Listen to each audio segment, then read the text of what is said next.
2016 সালে চট্টগ্রামে করা বিএনপি চেয়ারপারসন খালেদা জিয়া ও তারেক রহমানের বিরুদ্ধে তথ্য ও যোগাযোগ প্রযুক্তি আইনের মামলা বাতিল করেছেন হাইকোর্ট। বুধবার বিচারপতি এ.কে.এম. আসাদুজ্জামান ও বিচারপতি সৈয়দ এনায়েত হোসেনের সমন্বয়ে গঠিত হাইকোর্ট বেঞ্চ এ রায় দেন। আদালতে খালেদা জিয়া ও তারেক রহমানের পক্ষে শুনানি করেন ব্যারিস্টার চৌধুরী ইশরাক আহমেদ সিদ্দিকী। তিনি বলেন, খালেদা জিয়া ও তারেক রহমানকে হয়রানি করতে চট্টগ্রামের আদালতে এ মামলা দায়ের করা হয়েছিল। আমরা আদালতকে বলেছি, একজনের ফেসবুক স্ট্যাটাসকে কেন্দ্র করে খালেদা জিয়া ও তারেক রহমানকে হয়রানি করতে মামলা করা হয়েছে। ইশরাক আহমেদ সিদ্দিকী বলেন, মামলার বিষয়বস্তুর সঙ্গে আসামিদের বিন্দুমাত্র সংশ্লিষ্টতা নেই। দীর্ঘদিনেও আসামিদের বিরুদ্ধে কোনো তথ্য প্রমাণ হাজির করতে পারেনি বাদী। শুধুমাত্র রাজনৈতিক হয়রানির উদ্দেশ্যে খালেদা জিয়া ও তারেক রহমানের বিরুদ্ধে এই মামলা দায়ের করা হয়েছে। শুনানি শেষে আদালত খালেদা জিয়া ও তারেক রহমানকে এই মামলা থেকে অব্যাহতি দিয়ে রায় দেন।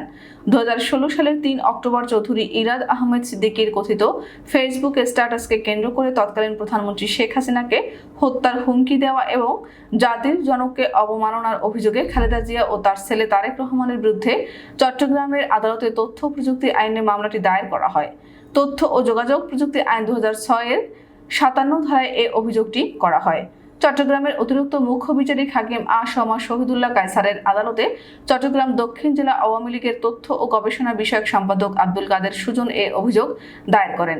এরপর আদালত অভিযোগ আমলে নিয়ে তা মামলা হিসেবে গ্রহণ করতে বোয়ালখালী থানার ভারপ্রাপ্ত কর্মকর্তাকে নির্দেশ দেন।